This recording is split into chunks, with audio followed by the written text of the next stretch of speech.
मन ना लगता हो तो क्या करें? जितासनो, पहले कुछ देर तक बैठना आरंभ करो, अपने आसन को जीतो। थोड़ी देर बैठते ही घुटने दर्द करने लग जाएं तो फिर कैसे आसन को जीतोगे? इसलिए अपने आसन को सबसे पहले जीतो। जितस्वासो,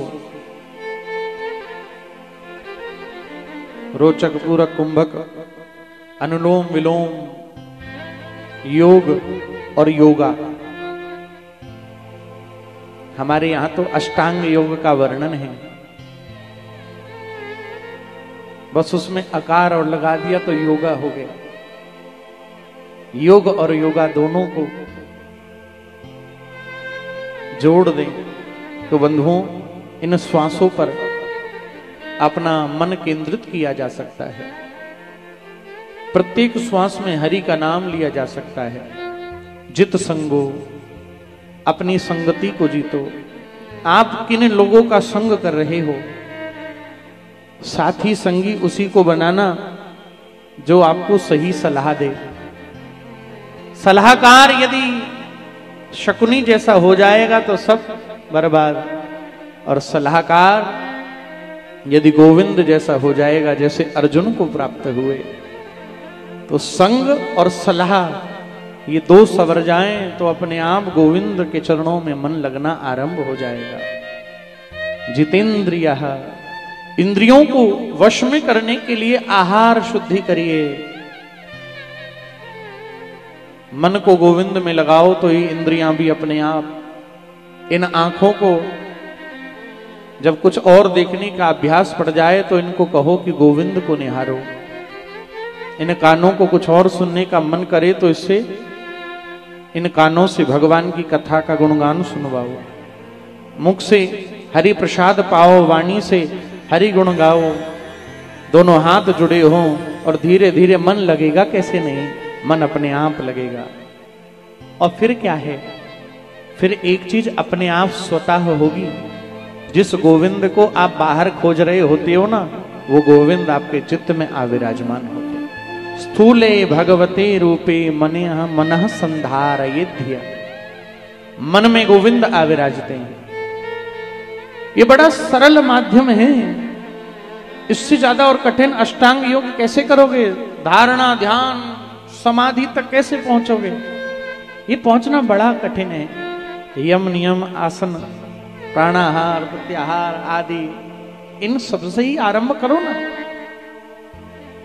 इसलिए सबसे पहले ये देखो कि हम भोजन पाते क्या हैं, ये देखो कि हम किन लोगों के संग में बैठ रहे हैं, हमारे कानों में चर्चा कैसी जा रही है। अपने आप मन लगेगा। राजा परीक्षित ने अपने मन को एकाग्र कर लिया, गुरु चरणों की भक्ति करी, चरणों में बैठ करके गुरु की बात को माना। विडंबना पता है क्या है? हम भगवान को तो मानते हैं कि भगवान है, लेकिन भगवान की नहीं मानते। हम गुरु को तो मानते हैं लेकिन गुरु की नहीं मानते। जिस दिन गुरु की, संतों की मानना आरंभ कर दोगे, उस दिन अपने आप जीवन सफल होगा। और मैं तो अक्सर कहता हूं, क्यों किसी और की मानो, अपनी भी मानो। लेकिन अपने पास इतनी बुद्धि भी तो हो कि जो हम अपने मन से मनवाना चाह रहे हैं, जो चीज हम चाह रहे हैं वो सही भी है कि नहीं, इसका आकलन कैसे होगा? इसका आकलन ही हमारे ये ग्रंथ करते हैं, इसका आकलन ही हमारे संत सद्गुरु, हमारे शिक्षक, हमारे गुरु हमें बताते हैं कि हम जिस ओर चल पड़े हैं उस ओर गोविंद मिलेंगे कि नहीं मिलेंगे। सृष्टि का क्रम वर्णन सुनाया है मनु जी के द्वारा। सृष्टि का कहते हैं मानव उत्पत्ति का सृजन आरंभ हुआ, और तब सुखदेव जी वर्णन करते हैं, मनोस्तु शतरूपाया त्रिस्तः कन्या जगिरे आकुतिर्देव होतिश्च प्रसूतिरिति विश्रुतः। मनु जी महाराज की 5 संतानें हुई, जिसमें 3 पुत्रियां, जिनमें आप सबने कल श्रवण किया कि आकुति का विवाह रुचि प्रजापति के संग में हुआ, जिनकी यहाँ पर साक्षात यज्ञ नारायण भगवान प्रकट होकर के आए।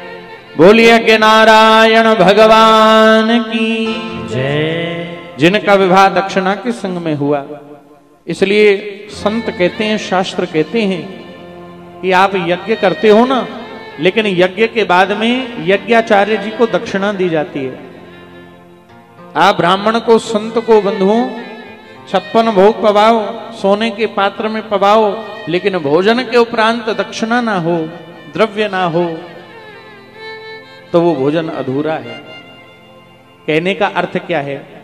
जीवन में हम जो भी कार्य कर रहे हैं, यदि उसकी दक्षिणा आपको ना मिले, दक्षिणा का अर्थ है पारिश्रमिक, यदि जो आपने परिश्रम किया है, यदि आपको उसका मोल ना मिले, तो बोलो काम करने का मन करेगा? तो जब साधारण काम को करने के बाद हम अपनी एक फीस लेते हैं, बस उसी प्रकार जब हम भगवत नाम का गुणगान करवाएं, यज्ञ करवाएं, तो हम उपहार के स्वरूप में हम उनको द्रव्य दक्षिणा प्रदान करें।